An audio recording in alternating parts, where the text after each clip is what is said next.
Yeah, first of all, yeah, we just finished Now You See Me 3, and it is absolutely exhilarating. Like, it's so funny because, like, it's so different than a real pain. And yet, when I was on set, it was like it all felt the same.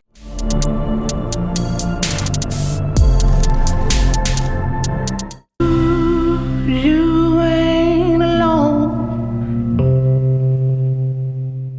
Sounds good. Good evening. My name is Nigel Chambers. I'm from Big Gold Belt Media. Jesse, thank you so much for your time today. I am very honored to talk to you about your new project, A Oh, hi. Real Pain. Man, just congratulations on this film, and just truly thank you for this film. I'm going to be emotional through this, so we're going to work through it. Okay. But nonetheless, I just want to definitely say, as much as I love you as an actor, I hope you continue to tell stories from the director's seat. This is just fantastic. You're so kind. Thank you so much for saying that. And please feel free to express yourself or feel whatever you feel. That's really sweet.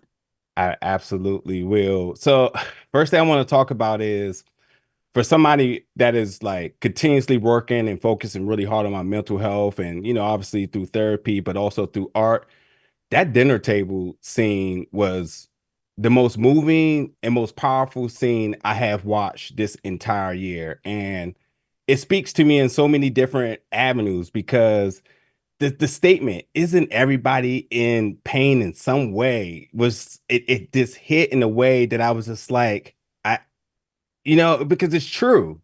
And what I really champion about that, and this the moment of saying I'm not okay, I just take a pill, et cetera, and I just move on coping. And then the idea is something I say to myself all the time: I don't want to burden anybody with my pain. I Right. don't. Everybody Right. already got their own stuff going on. I don't want to. Exactly. And I just watched this over and over and over. First of all, I just want to say the vulnerability you showed here, I appreciate that so much. And I want to know for you, and again, I respect you as a professional, but truly to write, to direct, to act for something I'm very sure is very personal to you, and to show that measure of vulnerability, and to champion that with something I say all the time, where it's okay to not be okay. What did it Right. really take for you to put this whole scene together? First of all, thank you so much for your reaction. That is so genuine and nice and so appreciated.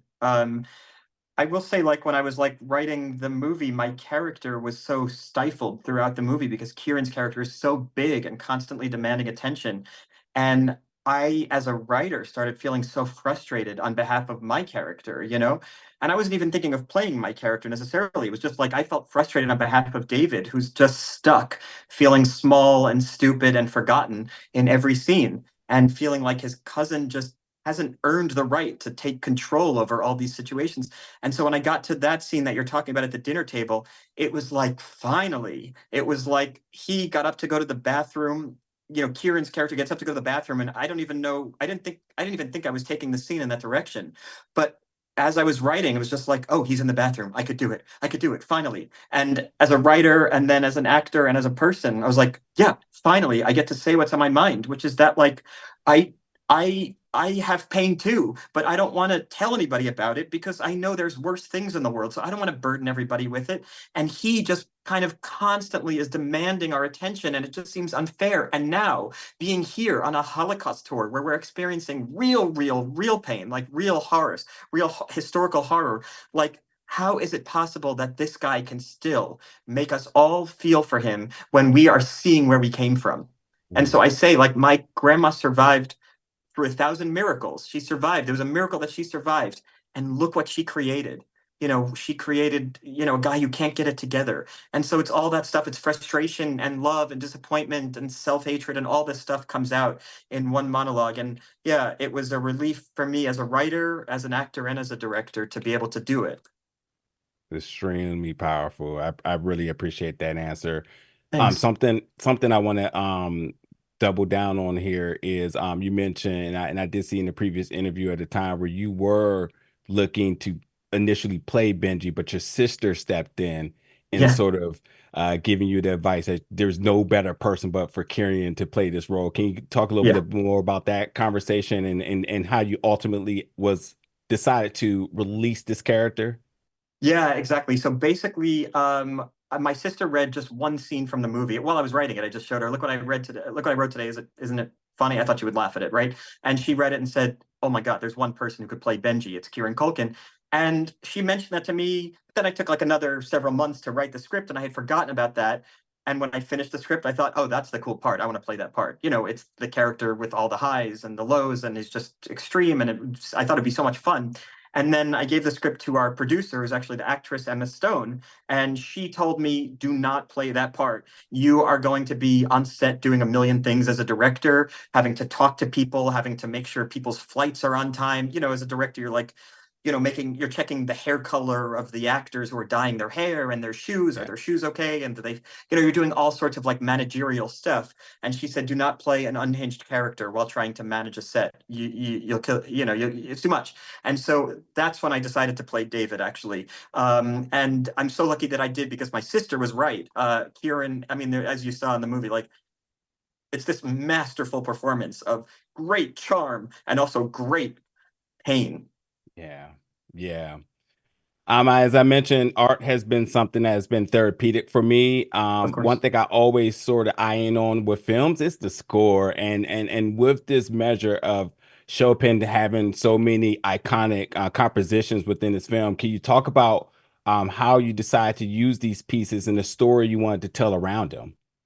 Wow, thank you so much for picking up on that. I was actually writing the script, listening to the pieces of music that are in the movie, and I just started putting them in the script. I said, over this scene, we will play Chopin's Etude 32, because I love the music so much. And what it did for me was it just evoked a feeling in me. As you know, as because you just said, like, and indicated, like, music is so important that it connects us viscerally. So I would be on the set of the movie, and we're all sitting there as actors trying to run our lines, and the cinematographer's trying to set the lights. And then I would say, "This is the song that we're going to play in the movie." And suddenly it didn't feel like this weird exercise of trying to remember our lines. It felt real. It felt like there was feeling there, because Yeah. music allows us to have feeling.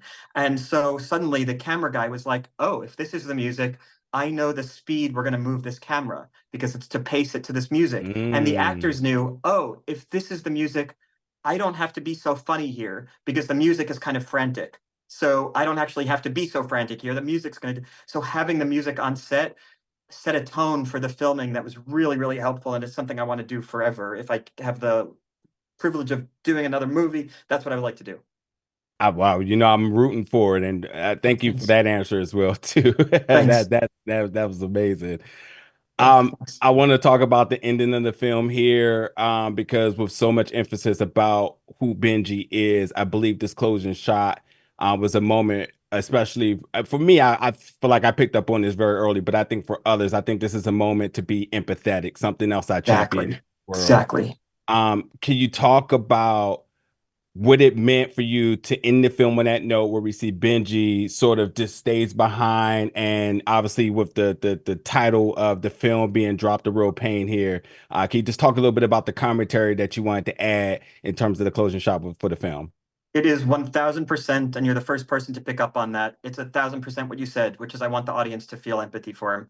He's this guy that he's been pushing us away so much. The title originally kind of refers to him as being kind of like a pain in the ass. And by the end of the movie, I wanted to say, no, this title means something else. And so I put it at the end of the movie too, as well as the beginning, to show, no, this guy is in real pain. And I want you to see that, and I want you to feel that this guy is stuck in his life. And as charming and as antagonistic and as confident as he seems, this guy will be struggling forever, and my character will be okay. So the last time you see me is in like a wide shot, and I'm with my family, and it's like the portrait of a kind of, nice life. And then you cut to him, and we're close. We're close on him. And I want the audience to say, "Oh, this is the guy we have to feel bad for." Mm, I will also say too, and it's funny because I've kind of said this about the film Smile too, where Yeah. everybody only look at the supernatural stuff, but I say like Smile is basically, I think, is like a metaphor for people smile, but inside there's like internal chaos going on. That's where all Oh, the yeah. craziness happens. But it's the Yeah. idea, just to your character, it's like, oh, he has the family, he has the kids, he's okay, but Yeah. is he?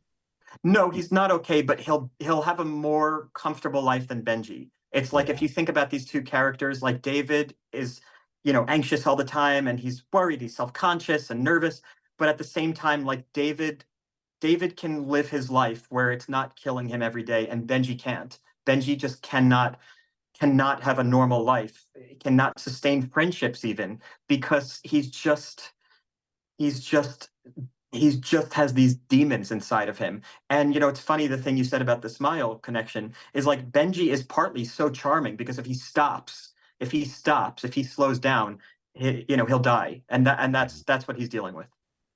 Amazing. Jesse, I really, really appreciate your time, man. I really can't wait to see you get back in the director seat. And obviously, we're looking forward to Now You See Me 3. Anything you quickly could say about getting back in the director seat or that film?